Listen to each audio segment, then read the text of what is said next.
Well, the perfect night for Enzo Maresca, a heavily rotated side, a 3-0 win, an opportunity to see the likes of Andre Santos come off the bench, and indeed Mamadou Sarr, new boy.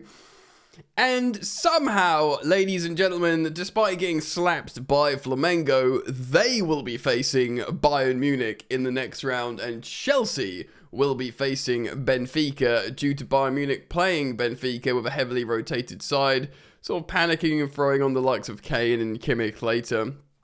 And ultimately, us getting the good draw. What a blag! And yeah, it's a peculiar night for Chelsea. Disclaimer, I watched the highlights. I didn't stay up till 2 a.m. to start watching it and then filming at 4 a.m. when it's light here. I'm an old man, yeah. I mean, if this was a Champions League final, of course I'd do it. And I will stay up for the 9 p.m. game. I know, pushing the boat out there. But yeah, big respect to all international fans who, of course, do this on the regs. But I did watch extended highlights. I do have all the sort of stats, metrics, and heat maps, and want to talk about the narrative here with you guys. Excuse me. And indeed, the next round. So very delighted to wake up to this. Let me know your thoughts, guys. For all of you who watch the game, which will be a lot of you, please do write your detailed thoughts down in the comment section. Let's start up the conversation. Of course, such a great community here in Football Therapy, and if you want to be part of it, simply like the video and subscribe. Very grateful for that. Such a nice bunch of people. And yes, the sniper's still trying to get me through the window, but I'm too fast. Alrighty, so we might as well just jump straight into the lineups, and as you can see, it's giving pre-season, it's giving league phase of Conference League, it's giving Chelsea fans a heart attack. Context, it's a must-win game, and it is because the Club World Cup, I know a lot of Chelsea fans, and maybe this is copium, but maybe this is genuine, have sort of been saying of late, you know what, maybe it wouldn't be the worst thing if we go out because the players can finally have a rest and we can focus on the transfer window. We're trying to get Jamie Gittins over the line and other transfers and a whole host of sales. Loads of transfer stories, which of course I'm covering here. But ultimately, the club want to win this, you know. They've seen a few upsets, including us, our first team, getting beaten. And when Chelsea fans perhaps see this rotated lineup, some good stuff, but some let's just get into it, bro. First of all, Jorgensen in goal. I don't think he's that great. What he's got on his side, Jorgensen, is he's a younger keeper. He's not like Sanchez. I think he's 4 years younger than Sanchez. He's fine. He's good. He didn't cost, there was significant investment in him, but he's like, fine. It's fine, isn't it? Like you're giving him a chance on a competitive preseason tournament, so that's fine. Now Tosin, also fine. Scores a great goal here. We'll speak about the goals and the performances, but he's been very reliable for Chelsea. He's become a little bit of a sort of not quite cult hero, but Chelsea fans really like him. He was a free transfer. He's scoring goals. He's offering leadership. He was starting really important games at the end of last season. So Tosin, totally fine as well. Now, Joshua Champong, Chelsea fans, we're very happy with this. Third highest rated player here on WhoScore. Very highly rated. Maresca's always going on about how he loves Josh. He loves Josh. To him, and indeed the media, he tells us. So I'm very pleased to see him because we are going to need that rotational option behind, Reece and behind whoever we're playing at right back. Which, of course, gives us the rest of the heart attack of the left-hand side. Benoit Badiashile, who has the odd amazing game for Chelsea, but has loads of worrying games. Surely he's got no future with us. And Malo Gusto, the good right-back turned bad right-back turned interesting inverted player turned useless inverting player playing as a left-back. And, yeah, kind of an inverting left-back as you look at the heat maps there. Just for Joshua Champong, playing as that sort of auxiliary third centre-back and sort of pushing up very high there. So which means Badiashile at left centre-back, which means Tosin centre-back. There you go. So it's essentially the left-back's inverting, which creates a back three out of these guys. And they push up very high. Nothing... Excuse me, let me just clear my throat. Sorry, I got I always get hay fever and it always gives me like a tickly throat like this. Nothing wrong with the central defensive pivot. Enzo Fernandez, absolute baller. People talk about, Enzo's going to be dropped to accommodate Lavia and Caicedo, excuse me. But Enzo just keeps coming back. Captain's performances, a brace of assists today, the highest rated player here on SofaScore. Romeo Lavia, partnering him, getting hooked as well. Perhaps not having the greatest of games, but maybe that's, he didn't do much on 3 out of 3 ground duels is pretty good. 1 out of 1 dribbles is pretty good to me. I mean, again, let me know in the comments section. That looks fine to me, perfectly serviceable. And then the attacking 3 behind Liam Delap is a collective eyebrow raiser. Perhaps not so much Noni Madueke on the left wing. We've seen him operate there a lot. Dewsbury Hall given a go at right wing. And is it right wing? Yes, it very much is. It very much is right wing. Look at that. Look at that. Noni playing left wing. 68 minutes. Doesn't look... Only 14 passes. But he did make 3 key passes and completed all of his passes. 4 out of 5 dribbles. 8 out of 6 ground duels. I take it back, Noni. That, despite the level of competition, that is an excellent performance, my young friend. Nkunku, playing in what can only be described in this Maresca system, his favourite position.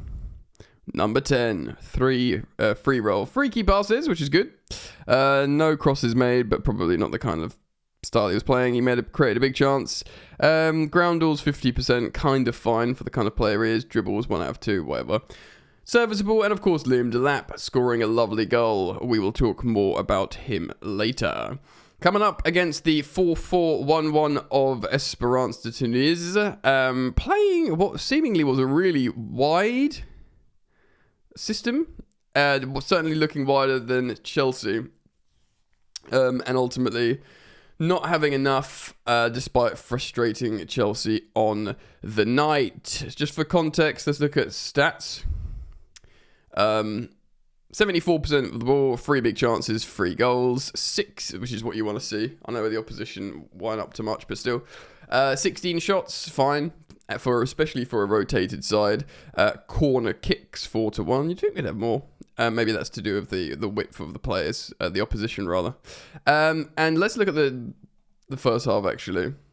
Because by all accounts, and I did try and gauge, I tried to do a little bit of detective work in terms of gauging the how social media was going at halftime, or at least right before the goals, and there was a lot of frustration. Of course, there will be frustration in this must-win game.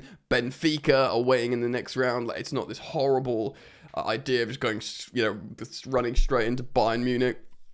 There's an opportunity there, and if you look at the Chelsea side of the draw, it's really, really good actually.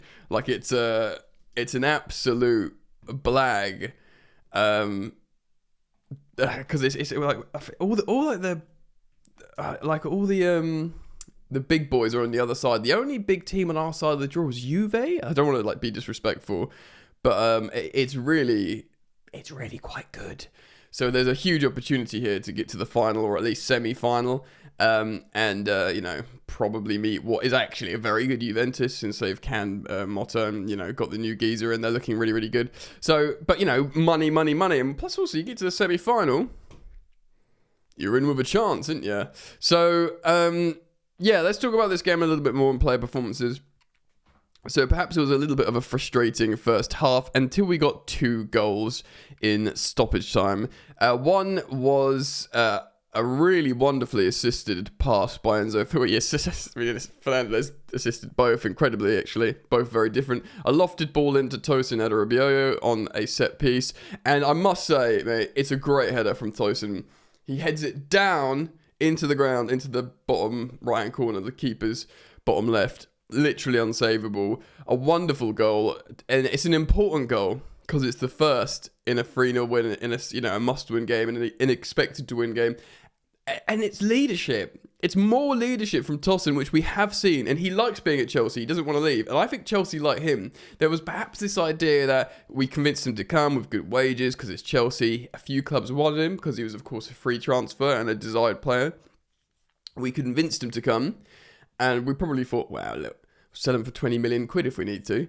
and make 20 million quid for free. Do you know what I mean? And but no, it seems like, yeah, everyone's happy with him. He's happy with us. Another goal. He scored a few last season, and important ones as well. And this is an important goal. So incredible kudos to Tosin. And of course, Enzo Fernandez, captain maestro of the day, goes from a lofted ball assist to a through ball on the deck, taken by Liam Delap. I think they've assisted each other already. So they've already got this chemistry because Delap assisted Fernandez, and now Fernandez has assisted Delap. This is, I think, footballers, the Chelsea footballers are really going to like Liam Delap. This is not a hit piece on Jackson, who, by the way, has had his 1 game match ban upgraded to 2, which doesn't surprise me at all. I knew it was going to probably be over 1. I thought maybe 3 because of reckless, dangerous play. In the Prem, often they give you just free ban games for that. But they gave him 2.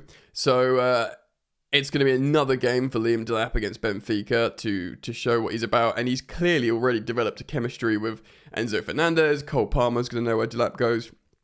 He's going to make these better runs. He's different to Jackson. I like Jackson. I've been very firm on that. But, you know, the through ball to a striker like that, Enzo's such an intelligent playmaker. He's such an intelligent passing footballer. I mean, just look at both of his assists in that stoppage time of the first half. They both demonstrate immense playmaking ability. I do think, like, he's kind of... I always love comparing players to other players, like older players. And I often, like, I said, like, you know, Isak's a bit like Henry and Drogba. I'm not saying he's as good as what both of them do, but he can do that, like the wide gliding play of Henry and the hold-up play of Drogba, and he's sort of a hybrid. And you could almost say the same with Caicedo. Like, Caicedo can kind of do, like, you can go like Kante things, but he can do other, like, you know, midfielder things. I look at Enzo Fernandez, and he's kind of like a bit of Fabregas and a bit of Lampard, which sounds like I'm creating, like, the perfect midfielder. But obviously he's got his weaknesses, Fernandez, but he's got that, like, SS Fabregas head up, foot on the ball, like, you know, creative passes, the deft passes, but he can also crash the box bravely, like a Frank Lampard. Obviously, he's not as good as Cesc and what Cesc did well, and he's not as good as Lampard and what Lampard did well, but I'm, like, making hybrid footballers here in this game. Incredible demonstration of skill and ability from Fernandez, and he's going to love Delap. As will Caicedo, who does make through balls himself. We've seen through ball assists from Caicedo, so that is wonderful stuff. So we get into the second half here. We see a bunch of changes. Again, like, you know, Asugo comes on, great. Guiu comes on, great. Tyreek George comes on, great. Santos gets, like, a good, probably best part of 30 minutes if you look at the stoppage. He gets a good half an hour. And look, we were told not to worry about Santos. He's being integrated into the side. Do you know what I mean? Like, he will play for Chelsea. He's, you know, he needs time to just learn what's going on here, which is fine. I know fans get frustrated and want to see him. But yeah, he thought he'd won a penalty for a shot. They got a handball, but it was VAR'd and cancelled. And then we saw the new boy as well, Mamadou Sarr, the centre-back coming on for Gusto. Just quickly down here. And of course, just to round it out, Tyreek George scores a goal in the 97th minute to round out a really nice scoreline, 3-0. 3-0, clean sheet, rotated side, you know. Delap scores. We love a Tyreek George goal as well. Tosin leading the charge and being a leader, and both Tosin and Fernandez representing as leaders in this game. And it's a nice scoreline in a heavily rotated side for a good win and a great draw. Of course, really worth mentioning. Just look at some heat maps to confirm where these players played. Dario midfield, Mark Guiu, of course, striker for Delap. Santos.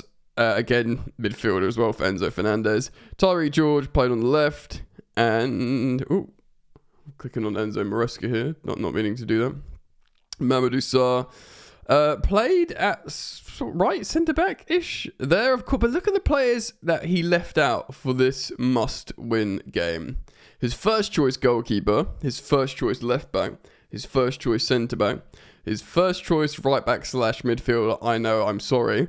Trevo, who's often first choice as well. Palmer, Neto, Caicedo. These are all first choice players. So he's really looking after the load there, managing the load. And we've done it.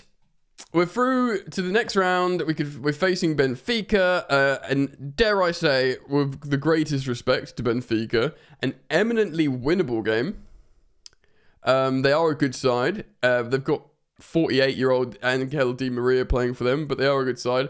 Of course, Fernandez links and all this kind of stuff and narrative. But it's a great draw. The side of the draw is great. Hopefully, this is the perfect night for Maresca. He rotated as much as he wanted to. He protected his first team. He learned a little bit more about players. He got his goal from Delap. He got a clean sheet. He's got a great draw. He got to play Santos and keep the fans happy and see him for a bit. It's literally that from what I've seen and what I've analysed, extended highlights, it looked the perfect night. I'll put it out to you guys. Let me know your thoughts. Comment down below. I'll be very keen to learn them. As always, thank you for keeping it locked, liking and subscribing, and there'll be a Chelsea news video out later, so hopefully you'll come and hang for that. Take care of yourselves. Peace.